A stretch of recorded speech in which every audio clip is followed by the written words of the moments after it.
झारखंड की एक लड़की को बिहार के लड़के से प्यार हो जाता है। घर वालों के लाख मना करने के बाद वो लड़की भागकर इस लड़के से शादी कर लेती है और जब इसके घर आती है तो फिर वो लड़की यहां से फरार हो जाती है। अब किसके साथ फरार होती है ये सुनने के बाद आप भी दंग रह जाएंगे, आप भी परेशान हो जाएंगे। नमस्कार, आदाब, सलाम, सत श्री अकाल। मैं हूं विकास वैभव और आप देख रहे हैं बिहार दरबार। झारखंड की एक लड़की को बिहार के लड़के से प्यार हो जाता है।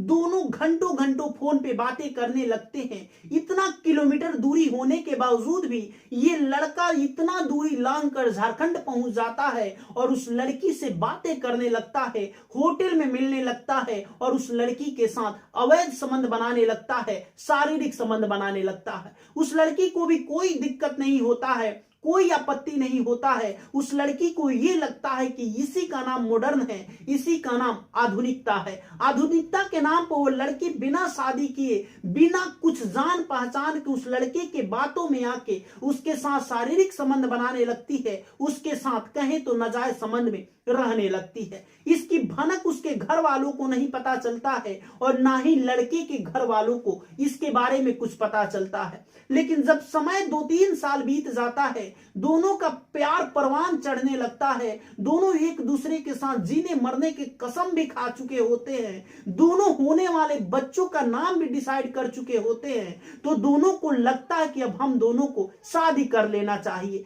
जब वो लड़का अपने घर पे ये बात बताता है तो उसके घर वाले मना कर देते हैं, लड़की के घर वाले भी मना कर देते हैं और लड़की के घर वाले लाख समझाने की कोशिश करते हैं। उसके बावजूद भी वो लड़की नहीं मानती है और उस लड़की के साथ भागने के लिए डिसाइड कर लेती है, निर्णय कर लेती है। उस लड़के के घर वाले भी उस लड़के को समझाते हैं, लेकिन उसके बावजूद भी वो लड़का नहीं मानता है, नौटंकी करने लगता है, ड्रामा करने लगता है और आए दिन कभी रस्सी खरीद के लाता है, कभी जहर खरीद के लाता है और मरने की, आत्महत्या करने की घर वालों की धमकी देने लगता है। घर वाले उसके धमकी के आगे, उसके नौटंकी के आगे झुक जाते हैं और ये बोलते हैं कि ठीक है, जाओ उस लड़की के घर वालों को मना लो और फिर तुम उससे शादी कर लो। लेकिन उस लड़की के घर वाले नहीं मानते हैं और ये दोनों डिसाइड करते हैं कि अब हम दोनों को शादी कर लेना चाहिए और उस लड़की को भगा के वो लड़का बिहार लेके आ जाता है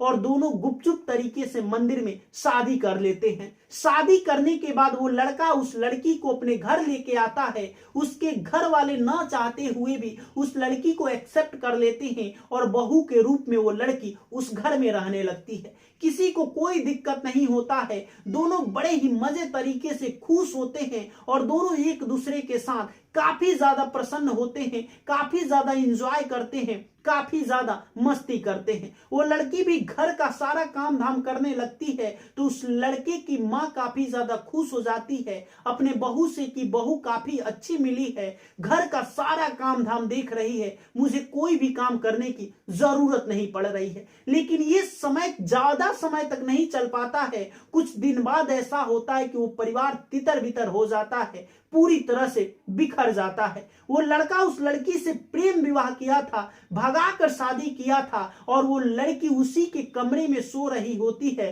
लेकिन एक रात्रि की बात है कि उसकी पत्नी जग जाती है और घर से बाहर निकलने लगती है। जब वो जाके देखता है तो घर से बाहर नहीं जा रही होती है, उस कमरे से बाहर निकलकर अपने देवर के कमरे में प्रवेश करती है और फिर दोनों अर्धनग्न अवस्था में एक दूसरे के साथ शारीरिक संबंध बनाने लगते हैं, एक दूसरे के साथ मस्तियां करने लगते हैं और उसके पति ये सब कुछ देखते रहता है, वो कुछ नहीं कर पाता है और फिर आकर उसका पति उसके कमरे में यानी अपने कमरे में सो जाता है। उसकी पत्नी गर्भवती हो जाती है और उसके पेट में किसी और का नहीं यानी इसके भाई और उसकी पत्नी का, देवर का ही बच्चा पल रहा होता है। एक बेटा भी हो जाता है और बेटा का उम्र 4 महीने हो जाता है। उसके बावजूद भी वो पत्नी रुकती नहीं है, आए दिन अपने कमरे यानी कहें तो देवर के कमरे में जाती है, उसके साथ शारीरिक संबंध बनाती है, उसके साथ संभोग करती है, वो तमाम तरह की मस्तियां करते हैं और उसके पति सब कुछ देखने के बावजूद भी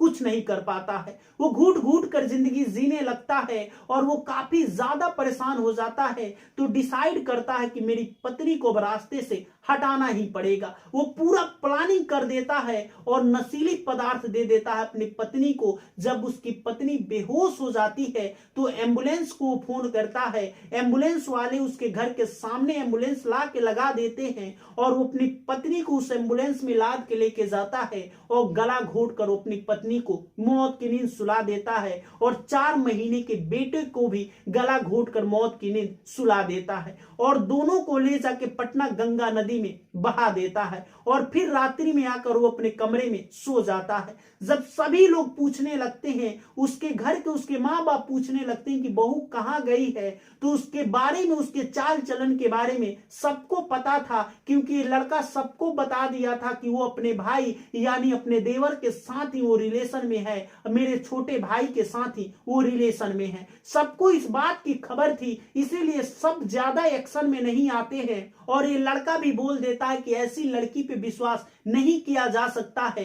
कि ये सिर्फ मेरे छोटे भाई से ही नाजायज संबंध में है या कोई और लड़के से इसका चक्कर चल रहा होगा, इसीलिए वो घर छोड़कर फरार हो गई है। लेकिन इस लड़की के घर वाले जो वर्षों से इसके पास फोन नहीं किए थे, इससे कांटेक्ट दूर कर लिए थे, उसके बाद जब पता चलता है कि उनकी बेटी अब इस घर में नहीं है, वो कहीं फरार हो गई है, तो पटना आकर थाने में रिपोर्ट लिखवा देते हैं। पुलिस छानबीन करने लगती है, उसके पति को हिरासत में लेकर फोर्सफुली पूछने लगती है, तो उसका पति सारा जुर्म कबूल कर लेता है और बोलता है कि ये मेरे छोटे भाई के साथ ही शारीरिक संबंध बनाती थी, नाजायज संबंध में थी, और जब मैं अपनी आंखों से ये सब कुछ देखा तो मेरे पैरों तले जमीन ही खिसक गया और मैं गुस्से से, मेरा दिमाग टेंशन में आने लगा, मैं काफी ज्यादा डिप्रेशन में चला गया। उसके बाद मैंने डिसाइड किया कि इन दोनों को रास्ते से हटाना ही पड़ेगा और इसी क्रम में मैं अपनी पत्नी को गला घोंटकर मौत की नींद सुला देता हूं। इस पूरी वारदात को, पूरी क्राइम कहानी को सुनाकर किसी को किसी भी तरह से परेशान करना मेरा उद्देश्य नहीं है। इस पूरी क्राइम कहानी को सुनने के बाद आप अपनी प्रतिक्रिया कमेंट बॉक्स में जरूर दीजिएगा। अगर चैनल पर नए हैं तो आपसे रिक्वेस्ट है हमारे चैनल को सब्सक्राइब कर लीजिएगा। जय हिंद, जय भारत।